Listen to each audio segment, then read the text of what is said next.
Hi అండి. నా పేరు శ్రీలక్ష్మి. నేను చాలా సంవత్సరాలు అవుతుంది ఇక్కడ సాయిబాబా గుడి దగ్గరికి రావాల్సి రా వస్తున్నాను. అయితే ఫస్ట్ నాకు ఈ బాబా టెంపుల్ అంత తెలియదు. మా కా మా కాలనీలో నాగమణి ఆంటీ గారు అని ఉంటారు. ఇంకా నేను అమ్మ అని పిలుస్తా. ఎందుకంటే నాకు అన్ని మంచి మాటలు చెప్తాను అనమాట. తనని అమ్మ అనే పిలుస్తా, ఆంటీ అని పిలవను. ఆ అమ్మ ద్వారా నన్ను ఈ టెంపుల్కి తీసుకొచ్చింది, పల్లకి సేవ ఇవన్నీ చూపించింది, నేర్పించింది. అలాగే సాంగ్స్ కూడా పాడడం స్టార్ట్ చేసిన. ఆ సాంగ్స్ నుంచి ఇప్పుడు నేను కొన్ని ఈవెంట్స్ కూడా వెళ్ళాను. ఆ పొజిషన్కి వెళ్ళానంటే బాబా ద్వారానే. ఇంకా నాకు నేను మంచి భర్త రావాలని కోరుకున్నా. అలాగే మంచి భర్త దొరికాడు. అలాగే మంచి పిల్లలు కూడా, ఒక పాప ఒక బాబు. నాకు ఫస్ట్ బాబు రావాలని ఉండే. అంజయ్ సార్ ఊరికే అంటుండే అనమాట. నాకు అయితే మంచిగా నాకు బాబు ఫస్ట్ నాకు ఆ హోప్ ఉండే అనమాట, బాబు రావాలి అట్లా. కానీ పాప పుట్టింది. పాప పుడితే అంజయ్ సార్ నేను మర్చిపోను. అంజయ్ సార్ నన్ను ఆఫీస్లోకి పిలిచి అన్నారు కదా, అమ్మ నీకు మహాలక్ష్మి వచ్చింది, పాప పుట్టిందని బాధపడకు, నీది చిన్న వయసు, నీకు ఇంకేం తెలియదు, నీకు పాప మంచి మహాలక్ష్మి వచ్చింది, నీకు నెక్స్ట్ బాబా వస్తాడు ఖచ్చితంగా అని చెప్పిండు. అదే మాట నిజమైంది. నెక్స్ట్ నాకు బాబు వచ్చాడు. ఫస్ట్ పాప వచ్చినప్పుడు పాప పేరు బాబా పేరు కలిసేలాగా సాయి సహస్ర అని పెట్టాను. అలాగే మేడము సార్ కూడా నన్ను చాలా బాగా చూసుకునేవాళ్ళు. నాగమణి ఆంటీ ఇట్లా వీళ్ళ ద్వారా నేను ఇక్కడికి వచ్చిన. బాబా ఎవరిని ఎలా కలుపుతాడో తెలియదు. బాబా గుళ్ళో ఫస్ట్ సాంగ్స్ ఇక్కడే స్టార్ట్ చేసిన పాడడము. ఇక్కడ నుంచి నేను కొన్ని ఈవెంట్స్లో యూట్యూబ్ ఛానల్ అందులో సాంగ్స్ పాడుతున్నాను అనమాట. వీళ్ళందరూ నన్ను మెచ్చుకునేవాళ్ళు. సార్ కూడా నన్ను అనేవారు అనమాట, ఎక్కడ ఉంటావు, ఇప్పుడు ఎక్కడికో వెళ్ళిపోయాను చెప్పాలంటే. సాంగ్స్ అవన్నీ అట్లా అందరికీ రావు కదా అవకాశాలు.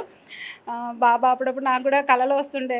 నామస్మరణ చేసుకున్నప్పుడు కూడా చాలా కూడా ఒకసారి ఇట్లా ఇక్కడే సాక్షాత్ ఇక్కడ కూర్చొని హారతులు, అమ్మ హారతులు ఇటు ఇవ్వండి అని ఇట్లా మధ్యలో కూర్చొని ఆ బాబా ఇప్పించుకున్నాడు నాతోని. అది ఆ కళ నేను ఇంకా మర్చిపోలేను. చాలా హారతులు ఎప్పుడన్నా బుక్లో ఇట్లా మనం పాడినప్పుడు కూడా బాబా ఫోటో వస్తే ఎంతో హ్యాపీగా ఫీల్ అయ్యేది అనమాట. ఇట్లా ఓపెన్ చేయగానే బాబా ఫోటో వచ్చేది. చాలా అట్లాంటివి ఇంకా చాలా జరిగినాయి మాకు.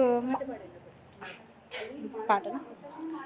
ఎంతెంత దయనీదివో సాయి, ఎంతెంత దయనీదివో సాయి, నిన్ను ఏమని పొగడను సర్వాంతర్యామి, ఎంతెంత దయనీదివో సాయి, ఎంతెంత దయనీదివో సాయి, తొలగించినావు వ్యాధులు ఊదితో, వెలిగించినావు దివ్యలు నీటితో, తొలగించినావు వ్యాధులు ఊదితో, వెలిగించినావు దివ్యలు నీటితో, నుడులకు అందవు నుతులకు పొంగవు, నుడులకు అందవు నుతులకు పొంగవు, పాపాలు కడిగేసి పావన గంగవు, ఎంతెంత దయనీదివో సాయి, ఎంతెంత దయనీదివో సాయి. ఈ ఫస్ట్ పాట ఈ టెంపుల్లో పాడిన పాట కూడా ఇదే మీరు అడిగారు. నాకు ఈ పాటే వచ్చింది. చాలా హ్యాపీగా ఉండే. చాలా అంటే బాబాయ్ చాలా ఉన్నాయి ఇంకా చెప్పాల్సింది. కానీ మనకందరికీ మంచి చేసేది ఆయనే. ఆయన లీలలు నేను కూడా ఎప్పుడు మర్చిపోలేను. ఆయన ధ్యానంలోనే తిరుగుతూ ఉంటాను. చాలా హ్యాపీగా ఉంది. ఈరోజు కూడా నేను అనుకోకుండా వచ్చిన, ఇది కూడా బాబాని పిలిపించాడేమో. నాకు కాలు నొప్పి ఉంది. అసలు చాలా అంటే చాలా సంతోషంగా ఉంది. అంతా బాబా దయ. థ్యాంక్ యూ అండి.